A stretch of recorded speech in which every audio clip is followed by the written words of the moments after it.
If I had my way, everything would be so nice. This world would be like Paris. No, it would be a paradise.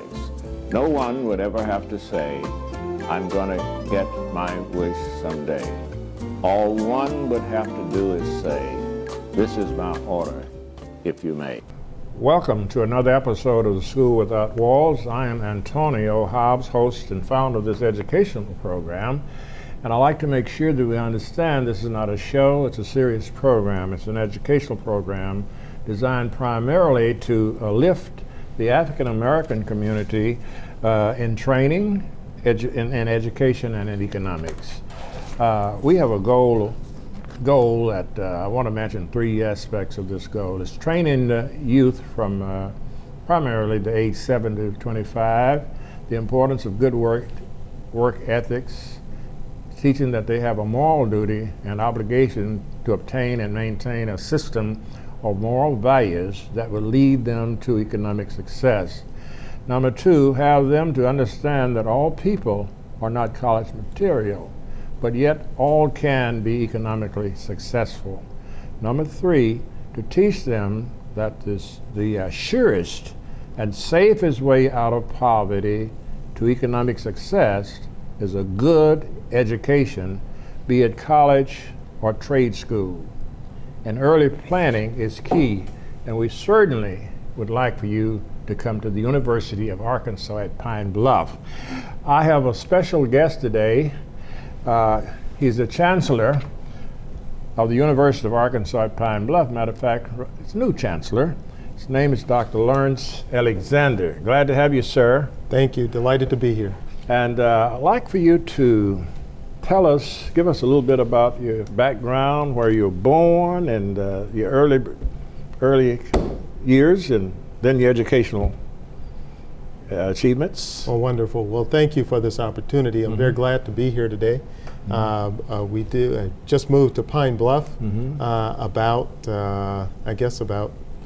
8 weeks ago. My wife and I, we have 3 children, 2 grandchildren. What ages are those children? The children, my oldest is 33, and then I have one who's 22 years old and one who's 20 years old, a 20-year-old. One is, the youngest one is still in college, I assume. That's correct. He's at Morehouse College. Okay, that's a good school. In Atlanta, yes. Okay, all right. And the 22-year-old is at the University of Florida, so he's in school there. And the oldest son is an academic advisor, an academic advising specialist at Santa Fe College in Gainesville. Okay. So he's also in higher education. Wonderful. Helping students. But it all started out for me in New Orleans. I'm a native of New Orleans, and I've lived there for a very long time. I was born and raised there. What city? In New Orleans. You said New Orleans. Okay, I had Louisiana. That's right, Louisiana. Okay, New Orleans. And I was born in the Ninth Ward area, and I sometimes refer to that as the Katrina Ninth Ward. I wasn't there for Katrina, but it's certainly an area that was devastated by that hurricane, and probably remains in the memory of many people of what happened in that city. But I was born in that area, in the Desire area, and I lived there for, I guess, through many of the formative years. We later moved to the West Bank of the Mississippi River, where I went to high school, West Jefferson High School, and then attended college in New Orleans at the University of New Orleans. Okay. And then I proceeded to get a master's at the University of Florida, Juris Doctor at Tulane University, and later in my career, a PhD at Florida State University. I see. Let me ask you this. The citizens might not know what a Juris Doctorate degree is. Explain that. What type of degree is that? Well, that's a nice fancy word for a law degree. It's doctor of law too, isn't it? Well, yeah, it's a Juris Doctor, a doctor of law degree, and so it is in a way having 2 doctorate degrees. That is correct. But I was fortunate to complete both of those degrees. But in my early career, I was a reporter for the local paper. I spent time working for the Homa Courier. I worked for the Times-Picayune in New Orleans, and later on for the Philadelphia Inquirer.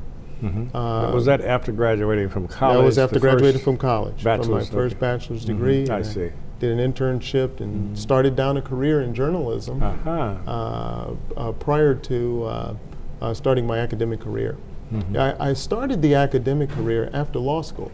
Okay. So after I finished law school and passed the bar exam in Louisiana, I was offered a unique opportunity to go into the classroom and to be a teacher. Now, I'd had some experiences as a graduate student and as a law student, as a student teacher, but it was just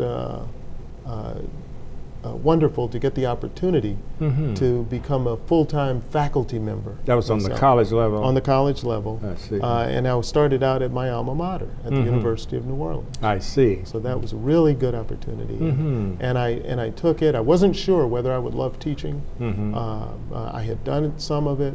I'd gotten involved in the research when I was in law school. I'd gotten involved in legal research and policy analysis, and I actually loved the whole thing. I see. So from that time on, for the next 26 years, I spent a career in education. In education. You actually never practiced law, is that correct? That's correct. Very little on the practice side. I actually, after passing the bar exam, I might have done a few things here and there for family or friends, but nothing on a large scale practice. Let us stop on that for the break, and we'll be back in just a few seconds.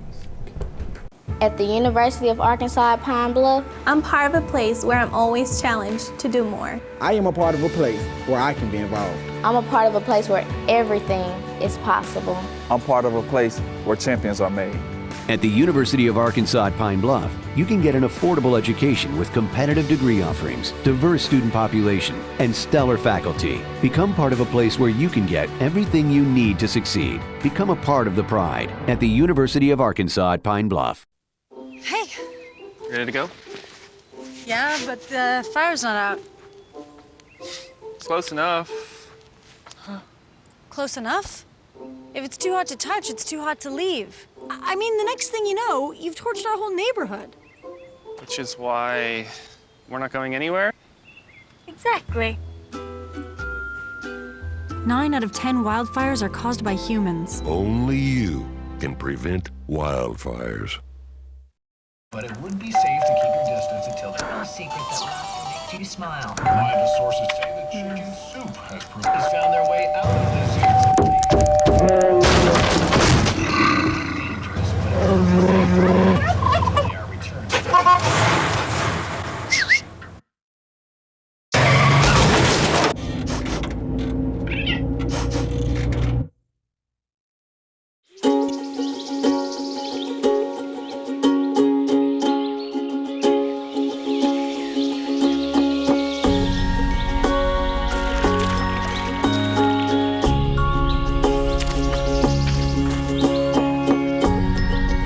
Getting closer to nature can get you closer to your family.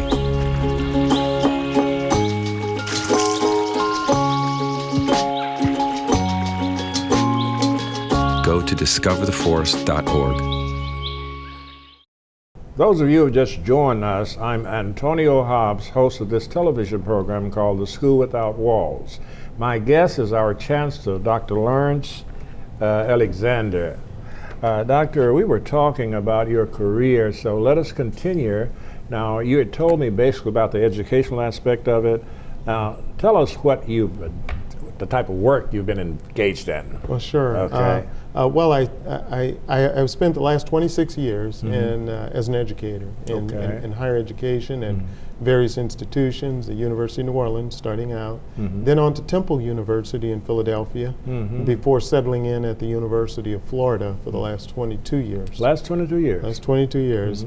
About, I would say, more than half the time at the University of Florida I spent in administration. But at the same time I was in administration as a department chair, as associate dean, as director of graduate minority programs. I also taught every year Is that right? Every year. Every year you taught a class. That's right. I taught at least one class, and some years 2, 3, 4 classes. I taught communications law and policy, focusing on the intersection of mass communications and law. I taught to undergraduates, to graduate students, and to law students as well. Took my courses. I see. Well, thank you for that information. Now let's talk about the University of Arkansas at Pine Bluff. I'm sure you're excited about being here, and you have some plans to really move it forward. And I certainly hope one is recruitment. Absolutely. Yes, absolutely. sir. And excitement is the key word. We're very, very excited about coming to the University of Arkansas at Pine Bluff. This is indeed the highlight of my career. It's the high point. To come to this community where this university is so loved and well regarded, and where it is so full of pride. Thank you. So full of pride and passion, and I just want to take that pride and that passion and use it for good, so that we can enhance the university and elevate it to bring it to the next level of its development, and showcase all the wonderful things that the University of Arkansas at Pine Bluff has to offer. I see. Is there any specific idea of recruiting that you have studied or planned for that? Right. Yeah, we've done a number of things and we plan to do a number of things in recruiting. But one of the big things about recruiting is that we really need to find out what it is, or at least we need to hone in on those things that UAPB is known for and what they do best, and use those assets to promote the university, because the university is a good university and it will sell itself. The thing we need to do is to get it out there. We need to get it out there in a very public way, through marketing, through word of mouth, through sending recruiters to strategic areas, but we also need to focus really on our bread and butter, and that is the institutions, the high schools and middle schools that are in our local areas. Definitely. In Pine Bluff, Jefferson County, Pulaski County. We need to be strategically going after those areas and some other areas of Arkansas first, and focusing on that, and then using our alumni to connect us with those students who are interested in the University of Arkansas at Pine Bluff, are interested in going to a very high quality HBCU who are in various other locations in Chicago, St. Louis. Right, we have them Kansas all City. Over the United States, don't we? Absolutely. Yeah, alumni. I just came back from an alumni meeting about a week and a half ago, the National Alumni Meeting in Chicago. We had a great time, had a wonderful time there meeting the UAPB and AM&N alumni, and they're very passionate about the university, and they're willing and ready to help in the recruiting stages. So what we'd like to do as part of our recruiting strategy is connect alumni with our recruitment office, and connect those elements with faculty and administrators who are traveling, who are going to those cities, so that at the point when they're there, they can get them connected with prospective students and their parents. And I think that can be a very viable and a very good way for bringing students who are interested in UAPB in contact with the people of UAPB. And there won't be a lot of cost with that if we can get people like that, as well, I'm sure, as students being ambassadors. Absolutely. Treat the students in a way by which they would like to come back and encourage others to come. Yes, indeed, because we find out that students are our best recruiters. That's been my experience in recruitment in the past, is that students can better recruit students than others. Than a paid recruiter, really. That's right, yeah. than a paid recruiter, because they can talk about their experiences, and their experiences resonate with other students. So we're gonna look at ways to strategically use our students as ambassadors for the university, to sell the university, and in order to do that, those students have to have a good experience while they're here. They got to have this. So this is why the staff is so important, right? The Absolutely. staff, the teaching staff is so important. Let us stop on that note. We'll be back for the final section. Hi, my name is Danny Andre Burrell II, a senior here majoring in industrial technology, management, and applied engineering. I thought that I would be looking for a job at this point, but thanks to my mentor, Dr. Charles Colin in Career Services, I was able to obtain a position as an industrial engineer upon graduation. Danny worked hard in class from the beginning, obtaining 3 internships while on campus. UAPB can help prepare students like Danny for those same opportunities. UAPB prepared me.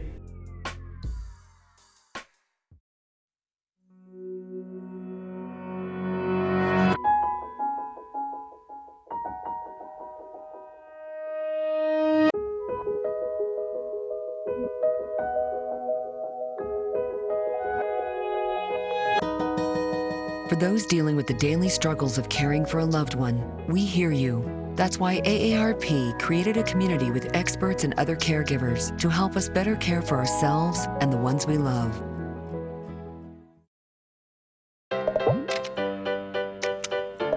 I don't know what's happening. Start a new chat. What did I do? Okay. Wow. That is so weird. Hey! Hi! Oh my gosh. Hi! God, I don't even know what to say right now. I'm so nervous. Gia, you're so big. Come closer to the camera. Wait, now you're in my face. That was so good. Oh, those boys are much too much. Those boys are much too much. We got the spirit. We're hot. We can't be stopped. We got the spirit. We're hot. We can't be stopped. We're gonna beat them and bust them. The smallest moments can have the biggest impact on a child's life. Let's get a little bit rowdy. R-O-W-D-Y. Take time to be a dad today. Call or visit fatherhood.gov to learn more. Those of you who just joined us, I'm Antonio Hobbs, host and founder of this educational program called the School Without Walls. And as I've said earlier, one of the purposes of this program is to accent positive African American males as role models, and we certainly have a distinguished male with us today. That is Dr. Laurence Alexander, the Chancellor here at the University of Arkansas at Pine Bluff. Chancellor, between the breaks, we were talking about my love for the foreign language in Spanish and the importance of our university having at least a minor. It might not be known by the mass of the people, but I think we're the only four-year institution here in the state that doesn't have at least a minor in Spanish. And as you, and I understand that you have studied Spanish and have a pretty good background in the language. Para eso, español es muy importante, ¿verdad? Sí, es muy importante. Yeah. Quiero hablar español en la universidad. Sí, sí. Necesitamos los que hablan español aquí en la país, ¿verdad? We need those to come that speak Spanish here, right? Sí, necesito en el país y en todo el mundo. Sí, sí. Tenemos mucha gente aquí de Pine Bluff que habla español, los hispánicos. We have a lot of them here, right? Oh, okay, yeah, right, sí. Sí. Now, do you have any ideas about special recruitment for Hispanics? We have a lot of them here in the city. Yeah, absolutely. Any special?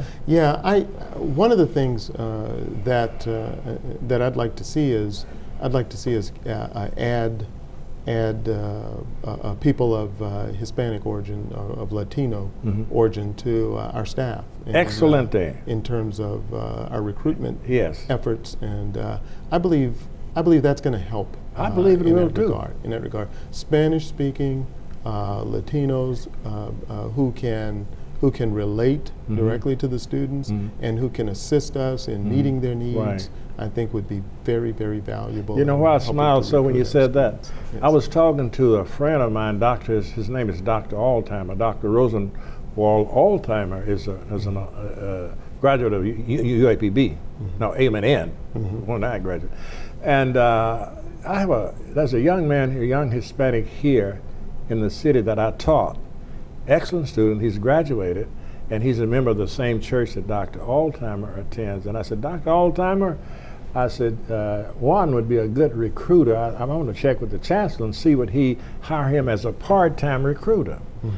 You might consider that, right? That's right. And he has a whole congregation. I've visited, congregation of about, I guess the church would hold about 300 people. I've been there when it's packed with Hispanics. Mm-hmm.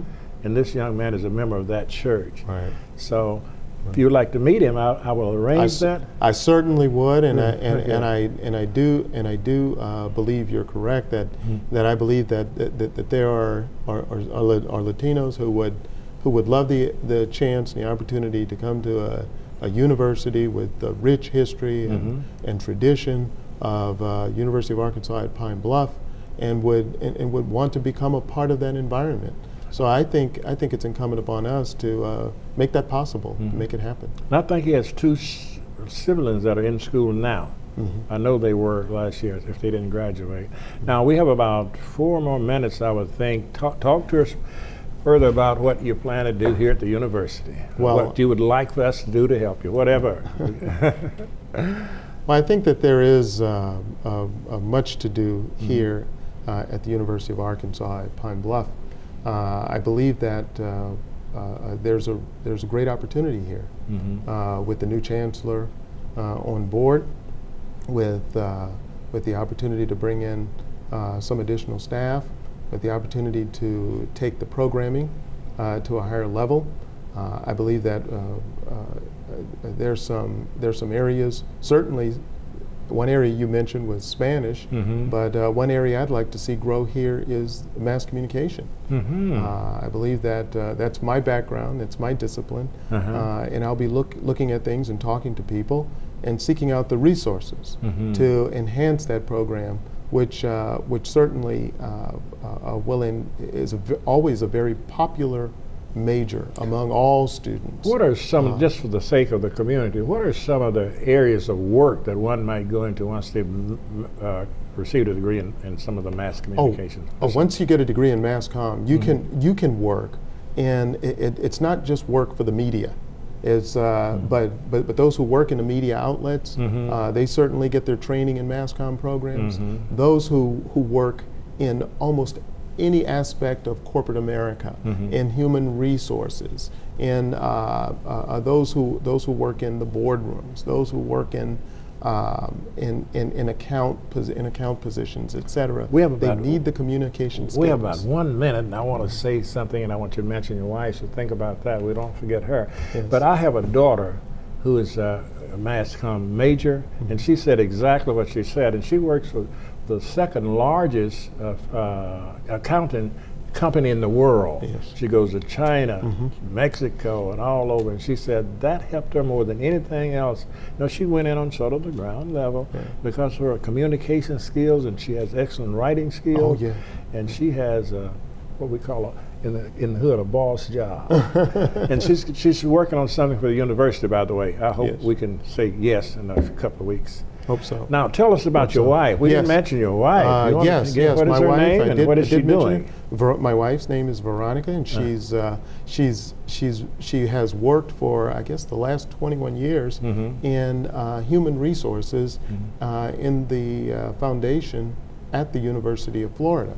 So she has a wealth of experience in the area of both human resources and in development. And she's an advisor I go to often for advice on development and alumni affairs and things of that sort. So she joined me at the conference in Chicago, and she had a good time meeting the alumni there as well. She'll just be your assistant here, not employed. That's correct. Okay. She will not. She's not employed. Is she by any chance a member of the Links organization? You familiar with that? She's not. Yes, we're familiar with She will probably be invited. My wife is a Link, member of the Link, and it's a pretty strong organization here at the Pine Bluff, so you can tell her we mentioned that. Well, good. I certainly will. I'll mention it to her. Yeah. Yes. Tim, I guess time is about up, isn't it?